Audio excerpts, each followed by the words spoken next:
Good morning. Today we're going to talk a little bit about lesson 5.6, triangle congruence.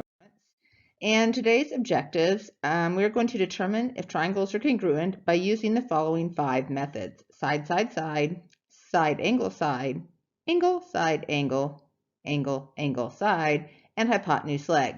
This actually references about 3 sections in your book, and they can be found on page 222 through 250. So if you have questions or want additional information, you can always look there.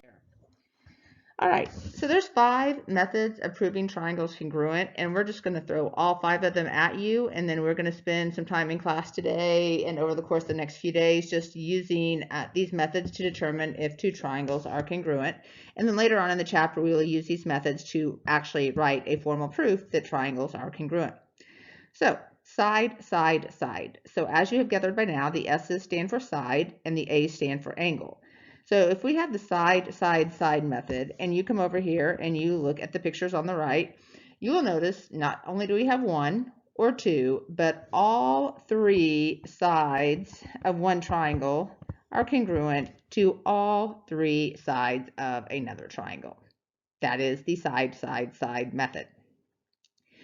Now, it's the easiest one.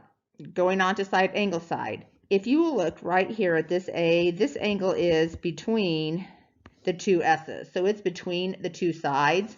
If you look over here at this angle in this picture and this angle in this picture, you will notice that it is located between the 2 sides of the triangle. So when we have side, angle, side, that means that we have 2 sides and the included angle. And it's very important that you use the included angle, but 2 sides and the included angle are congruent. So if you noticed in these first 2 methods, we had 3 pieces. Here we had side, side, side, and here we had side, angle, side. All right, moving on to hypotenuse leg. So in order to have an hypotenuse, you have to have a right triangle. So a condition of using hypotenuse leg is that one of your triangles is right. And if you look at your picture, we actually have the hypotenuse here congruent to EF, which is the hypotenuse here. So we must have the hypotenuse of one triangle. And actually only one of the legs has to be congruent. Both pairs of legs do not have to be congruent. As long as one set of the legs are congruent, you are good to go and you can use hypotenuse leg. Now, if you look at hypotenuse leg, you technically only have 2 pieces, but you actually have a third condition that you have to have that right angle. So under no circumstance can you use hypotenuse leg unless you have a right triangle, because without a right triangle, guess what? You're missing the hypotenuse. Okay. The last 2 methods deal with 2 angles and a side, and if you notice the location of the S, here the S is between the angles and here the S is not between the 2 angles. And if you look at your picture, it's exactly the same. So if you look up here at these first 2 triangles, this side is actually located between, it's like sandwiched between the 2 angles. And if you look at the picture down here below, AC and DF, those 2 sides are actually not between their 2 angles. So that is the difference between angle, side, angle, and angle, angle, side. So the first one, angle, side, angle, you must have 2 angles of one triangle, and the included side must be congruent. Versus angle, angle, side, where you also have 2 angles, except for this time you have the non-included side. So that's the difference between angle, side, angle, and angle, angle, side is the location of the side. So is it between the 2 angles or is it not between the 2 angles? Now, for future reference, you cannot prove triangles are congruent with AAA. We do not have any batteries going on. There is no angle, angle, angle congruence postulate, and we will talk about that a little bit in a future chapter, but there is no way to prove the angles mean anything with congruence. If you think about that for a cool second, if you had an equilateral triangle and then you had a bigger equilateral triangle, these 3 angles are all 60 degrees and these 3 angles are all 60 degrees, yet it's very obvious by my really bad drawing that those triangles are not congruent. The other property we're missing is angle side side. And ironically, in trigonometry right now, that you will take your junior year, we are talking about this week why there's no angle side side property. So right now we're just going to look at our cute little donkey, and remember there's no ASS property in geometry. And 2 years from now, we will revisit this concept. All right, example 1. There are 3 kind of hidden but not hidden things that you need to remember to watch for. We did this earlier in the year with proofs, but we just want to revisit these because it's going to come up and you're going to need these pieces of information to prove your triangle is congruent. So if you look at the first picture, we actually have this side right here in the middle, and it's part of the triangle on the left right here, and it's part of the triangle on the right. And that side is congruent to itself by the reflexive property. So in the reality, if I want to give that a name, I can maybe call that segment AB, and we could say that segment AB is congruent to itself by the reflexive property. The second picture, B, actually shows a set of parallel lines. And if we think about what parallel lines really mean for us, we talked about the magic Z when we talked about parallel lines, and parallel lines form alternate interior angles that are congruent. So you had a property that said, or a theorem that said, if 2 lines are parallel, then alternate interior angles are congruent. So if you look at that picture, we have our 2 pairs of parallel, or our 1 pair of parallel lines, and we have our congruent alternate interior angles.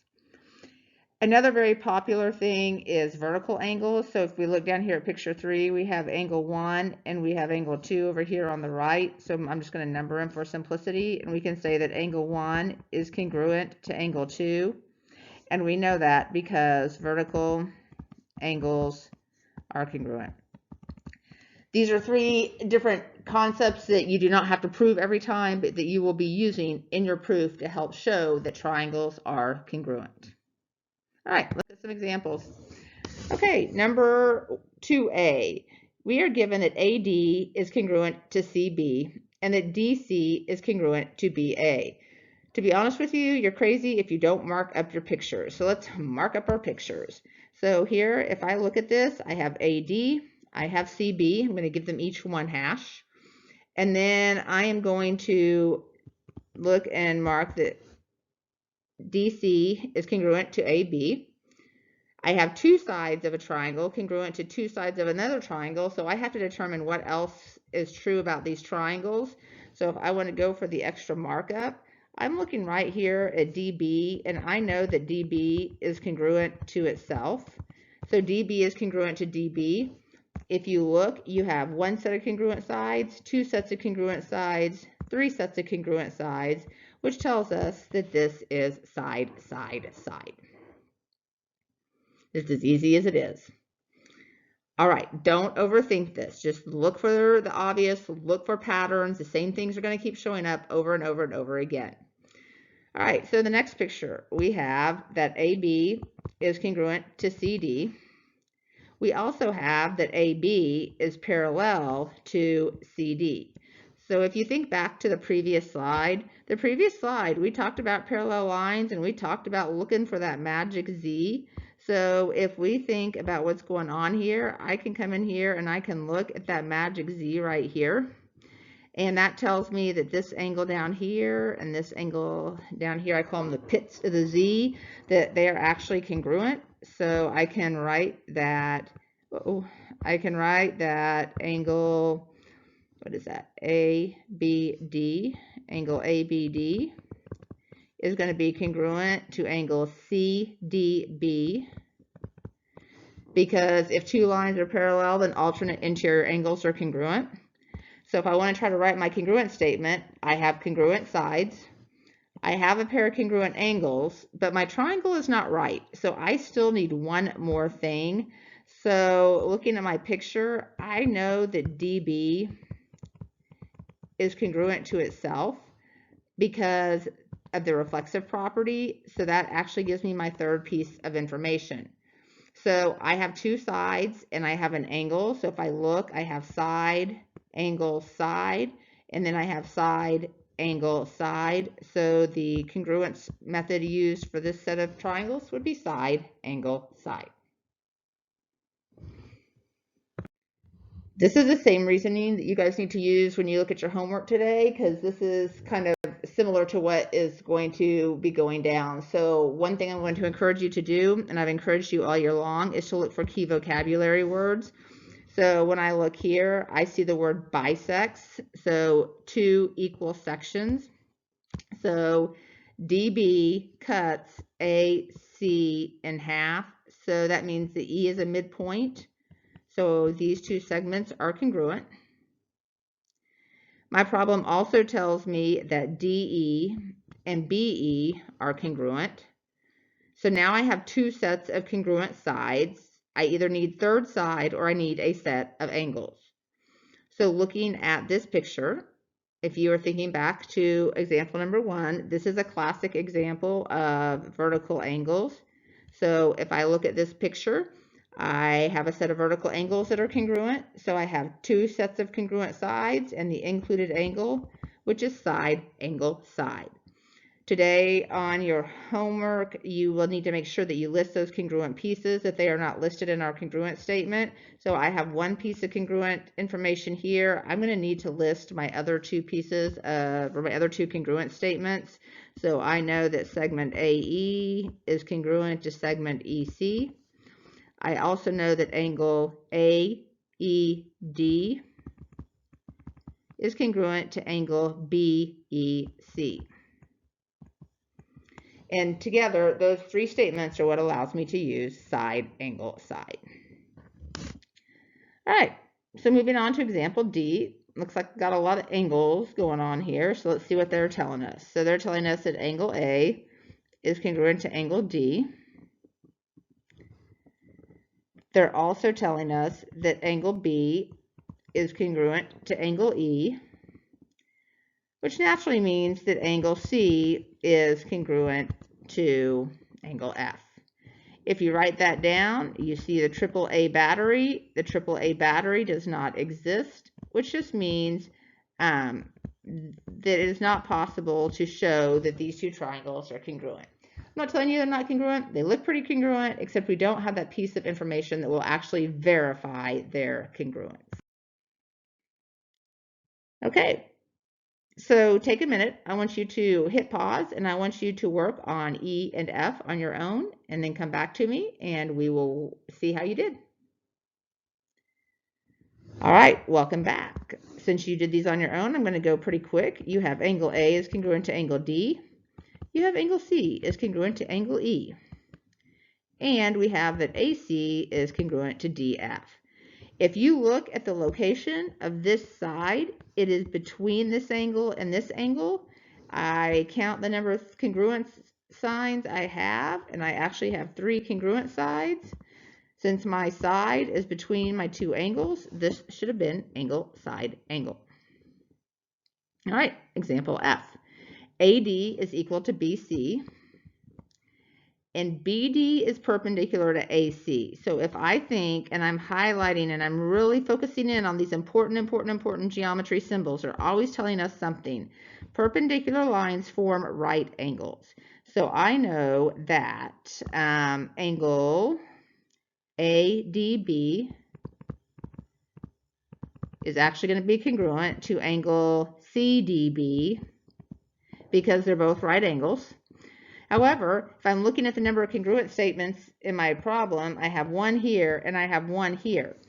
I don't have a hypotenuse, and I don't have a hypotenuse that's congruent, so I can't really use hypotenuse legs because I'm still missing information.